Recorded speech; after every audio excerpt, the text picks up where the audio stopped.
Students, आज हम उस कॉन्सेप्ट पर डिस्कस करने वाले हैं। आपने उस कॉन्सेप्ट को पढ़ा होगा कि परिमित लंबाई के ऋजुरेखीय धारावाही चालक तार के कारण उत्पन्न चुंबकीय क्षेत्र के सूत्र का निगमन कैसे करते हैं। अगर आपने अभी तक इस वीडियो को नहीं देखा है तो आप प्लेलिस्ट में जाके इस वीडियो को इस चैप्टर में देख के आइए। गतिमान आवेश एवं चुंबकीय क्षेत्र नाम से चैप्टर है। इसी के चैप्टर के अंतर्गत ये डेरिवेशन मिल जाएगा। इसको देखने के बाद इसको देखिए। आपने अगर उस डेरिवेशन को देख लिया है तो बेहतर है, क्योंकि इसमें हम समझने वाले हैं कि उसमें प्राप्त चुंबकीय क्षेत्र का जो मान है वो किन किन बातों पर निर्भर करता है। और उसकी निर्भरता को समझने के लिए सबसे पहले हमें सूत्र समझना पड़ेगा। तो आपकी जानकारी के लिए हम बताना चाहते हैं, हमने हेडिंग यहाँ मेंशन कर दी है। हम जानते हैं बेसिक सा फॉर्मूला हमने पढ़ रखा है। चुंबकीय क्षेत्र B बराबर mu naught upon 4 pi into I upon R into sine phi 1 plus sine phi 2। ये मेरे पास एग्जैक्ट फॉर्मूला है।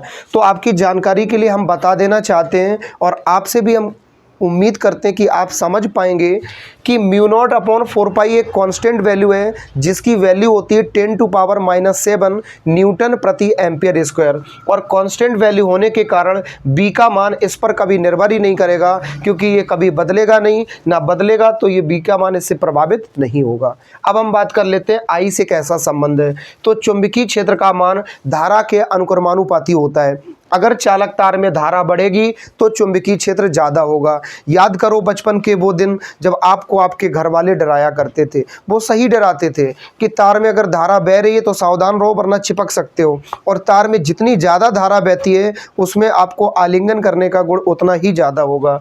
अब आर का मतलब है दूरी, यानी तार से जिस बिंदु तक हम जाना चाहते हैं, जहाँ पे चुंबकीय क्षेत्र पता करना चाहते हैं, वहाँ तक की ये दूरी है। यानी तार से जितना ज़्यादा दूर जाएंगे, दूरी का मान अगर बढ़ेगा तो चुंबकीय क्षेत्र का मान घटेगा। यह बिंदु यही दर्शाता है, क्योंकि ये इन्वर्सली प्रोपोर्शनल है। यानी दूरी जितनी ज़्यादा होगी चुंबकीय क्षेत्र उतना ही कम होगा, और तार के समीप चुंबकीय क्षेत्र उतना ही ज़्यादा होगा और दूर कम होगा।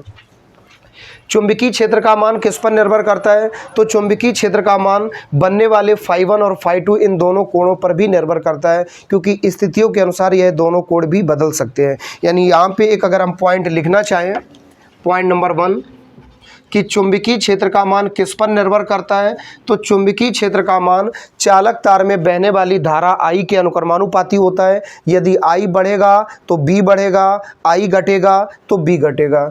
दूसरा पॉइंट अगर हम यहाँ लिखना चाहें तो कह सकते हैं चुंबकीय क्षेत्र का मान उस बिंदु P तक की दूरी के व्युत्क्रमानुपाती होता है, जिस बिंदु पर हमें चुंबकीय क्षेत्र पता करना है। यानी कि चालक तार से जितनी दूरी पर जाएंगे चुंबकीय क्षेत्र उतना ही घटेगा, और जितने पास रहेंगे उतना ही चुंबकीय क्षेत्र बढ़ेगा। यानी R जितना ज़्यादा होगा चुंबकीय क्षेत्र उतना ही कम होगा, R जितना कम होगा B का मान उतना ही ज़्यादा होगा।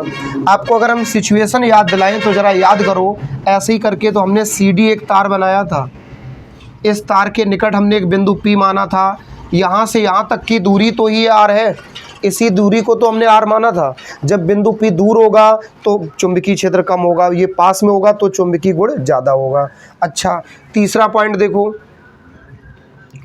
तीसरा पॉइंट कहता है चुंबकीय क्षेत्र का मान इन दोनों कोणों पर निर्भर करता है। और ये दोनों कोण कौन से थे? यहाँ से यहाँ तक का कोण जिसको हमने माना था फाई 1, यहाँ से यहाँ तक का कोण जिसको हमने माना था फाई 2। इन दोनों कोणों पर निर्भर करता है। क्लियर हो गया? अच्छा, वो बात हम और डिटेल में कर लेंगे, लेकिन एक प्रश्न का उत्तर आप हमें दीजिए। अभी हमने बोला था B का मान म्यू नॉट अपॉन 4 पाई पर निर्भर नहीं करता है। इसका मतलब ये नहीं कि निर्भर ही नहीं करता, करता है, लेकिन इस तरह से निर्भर नहीं करता कि इससे इसका मान प्रभावित नहीं होगा। मतलब ये कभी बदलेगा नहीं, तो ये भी ना तो इसकी वजह से ना बढ़ेगा ना घटेगा, ये स्थिर रहेगा, क्योंकि ये कांस्टेंट वैल्यू है। और इसकी वैल्यू को भी हमने अभी डिफाइन किया था, हम शॉर्ट में लिख दे रहे हैं आपके इंडिकेशन के लिए। यहाँ पे लिख दे रहे हैं म्यू नॉट अपॉन 4 पाई की वैल्यू होती है, आप याद रखिएगा, that is a constant value. इसको हम बोलते हैं अनुक्रमानुपाती नियतांक। ये प्रोपोर्शनल कांस्टेंट है जिसको हम अनुक्रमानुपाती का चिन्ह हटाने पर प्राप्त किए थे। आओ अगला पॉइंट समझाते हैं। तीसरी स्थिति की कई स्थितियां बन सकती हैं। राजू बोर्ड पे देखो, तीसरी स्थिति की कई स्थितियां बन सकती हैं। ये φ1 और φ2 के मान कई तरह से बदल सकते हैं। अगर मान लो एक स्थिति यह भी है कि चालक तार अनंत लंबाई का है और अनंत लंबाई के चालक तार के लिए हल करेंगे। यदि चालक तार अनंत लंबाई का है तो चुंबकीय क्षेत्र जब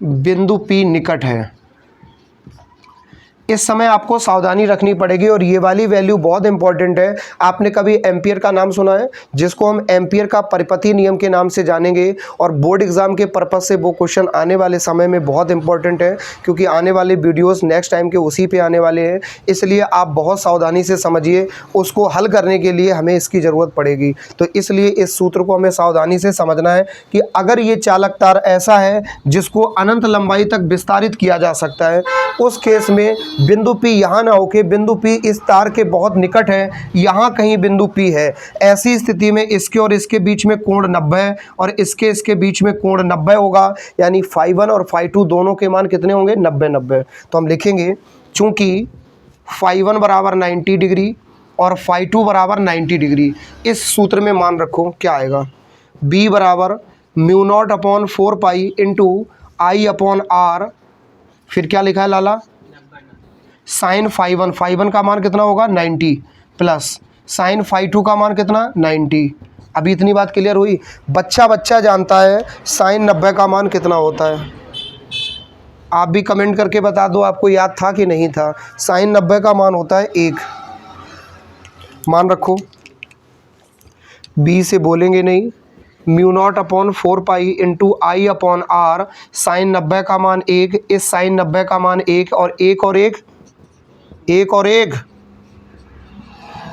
1 और 1 11 2, 1 और 1 2, 2 का इसमें गुणा कर देंगे क्योंकि ब्रैकेट लगा है, और 2 1 कम 2 और 2 दूनी 4। फाइनली हमारा लाला आंसर आ गया यहाँ पे B बराबर μ0/2 देखो ना 4 पाई थी, 4 पाई की 2 पाई टूट गई, 2 पाई बच गई, 2 दूनी 4 इंटू I/r, यानी अनंत लंबाई के चालक तार के लिए चुंबकीय क्षेत्र के सूत्र का मान ये होता है।